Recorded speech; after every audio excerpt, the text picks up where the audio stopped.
परेशानी एक हो तो गिना दें। परेशानी पूरे जल निगम के सामूहिक है। अब कितने दिन गिने चुने दिन रह गए, ये 5वां महीना हो जाएगा, पेंशन का कहीं अता पता नहीं। क्या बोले एमडीओ से? लेकिन कुछ नहीं कर रहे। अभी होगा तब दे देंगे। कहाँ से होगा, कब दे देंगे? हर कर्मचारी कोर्ट जाने लगा रिटायर होने के बाद, तो इन्होंने दूसरा नियम बना दिया कि अब जो कंटेम्प्ट करेगा उसी को पेमेंट मिलेगा। जल निगम के जो कर्मचारी हैं वो लगातार परेशान हो रहे हैं।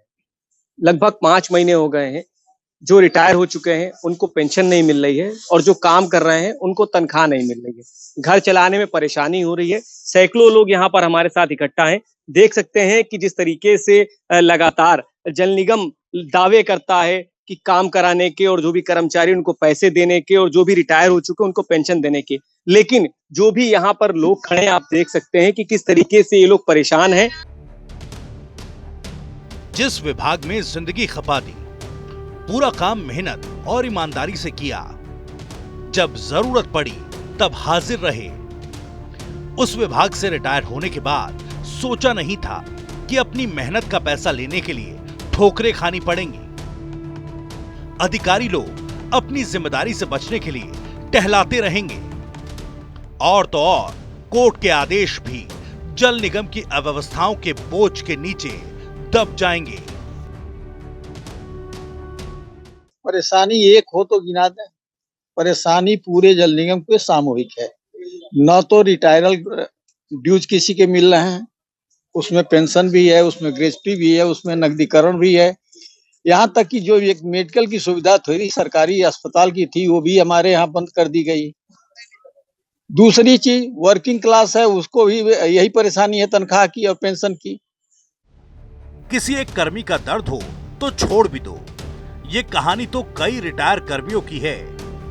सिर्फ रिटायर कर्मी ही नहीं बल्कि इस रोग की चपेट में तो मौजूदा कर्मचारी भी हैं। 6 महीने से तनख्वाह नहीं आई, लेकिन अफसरान हैं बात तक करने को तैयार नहीं। और कर्मचारी कोई 2-4 हजार नहीं बल्कि रिटायर और मौजूदा कर्मियों को मिलाकर इनकी संख्या 23,000 है। परेशानी एक हो तो गिना दें। परेशानी पूरे जल निगम के सामूहिक है। न तो रिटायरल ड्यूज किसी के मिल रहे हैं, उसमें पेंशन भी है, उसमें ग्रेच्युटी भी है, उसमें नकदीकरण भी है। यहाँ तक कि जो एक मेडिकल की सुविधा थोड़ी सरकारी अस्पताल की थी वो भी हमारे यहाँ बंद कर दी गई। दूसरी चीज वर्किंग क्लास है, उसको भी यही परेशानी है, तनख्वाह की और पेंशन की। बिना वेतन के इन कर्मियों की जिंदगी बदहाली की कगार पर है। किराए का घर, बच्चों की स्कूल फीस और आने जाने का खर्चा, फिर खाना पीना, सब जुटा पाना मुश्किल सा हो गया है। 1-8 महीना तो सेविंग से बीत गया, बाकी कर्जा लेकर जुगाड़ कर लिया। लेकिन अब दिक्कत आगे को लेकर है। आगे सिर्फ अंधेरा नजर आ रहा है।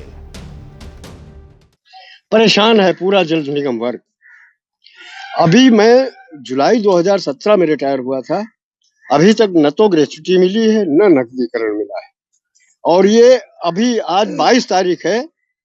अब कितने दिन गिने चुने दिन रह गए, ये 5वां महीना हो जाएगा, पेंशन का कहीं अता पता नहीं।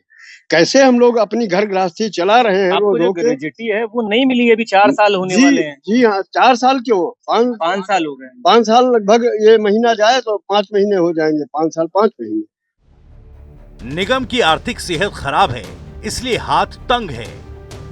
ऐसा होता तो सब्र कर भी लिया जाता, लेकिन निगम के अफसर ठेकेदारों के भुगतान लगातार कर रहे हैं।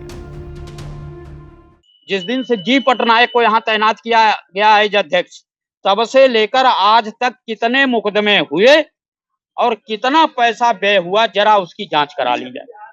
और क्या कोई सरकार ऐसा भी निर्णय लेती है कि जो मुकदमे में जाएगा उसी को पेमेंट देंगे? और जब मुकदमे में भी जाएगा तो फिर जो कंटेम्प्ट करेगा उसको देंगे, मुकदमे में नहीं, जब मुकदमेबाज ज्यादा हो गए। ऐसा निर्णय भी इन्होंने किया, लिखित निर्णय है। तो माननीय मुख्यमंत्री जी से प्रार्थना है कि जरा इसी की जांच करा लें। दिक्कत सिर्फ निगम के कर्मियों के भुगतान को लेकर है। कर्मियों ने मुख्यमंत्री तक भी अपनी बात पहुंचाई है। मुख्यमंत्री ने भी बैठक बुलाकर कर्मियों के बकाया वेतन के भुगतान के निर्देश दिए। प्रोसेस शुरू भी हुआ, लेकिन सही मुकाम तक पहुंचने से पहले ही रफ्तार रुक गई। कर्मियों के डेलीगेशन ने अफसरों से मिलकर इसकी गुहार लगाई, तो अफसर बात तक सुनने को तैयार नहीं हैं। पीड़ित हैं यहाँ पर, चाहे पेंशनर हो चाहे कर्मचारी हो। अगर कोर्ट जाएंगे तो तनख्वाह मिलेगी, पेंशन मिलेगी। जल निगम के पास ठेकेदारों को देने के लिए पैसे हैं, लेकिन जो यहाँ काम करते हैं दिनों रात, वो जो अपना परिवार चलाते हैं इसी पेंशन से और तनख्वाह से, उनको ना ही पेंशन 5 महीने से दी जा रही है और ना ही तनख्वाह। अब देखना होगा कि उत्तर प्रदेश की सरकार इस पर क्या निर्णय लेती है, क्योंकि जो संबंधित अधिकारी हैं वो अपना कान बंद कर बैठे हैं, उनको कुछ सुनाई और दिखाई नहीं देता। उनका साफ तौर से कहना है कि अगर कोर्ट जा रहे हैं और कंटेम्प्ट करते हैं तो उसके बाद कहीं ना कहीं सुनवाई होगी। फिलहाल कोर्ट की भी नहीं मानी जा रही है। अब देखना होगा कि उत्तर प्रदेश सरकार इस पर क्या निर्णय लेती है, वो किस तरीके से इन लोगों की बातें सुनती है।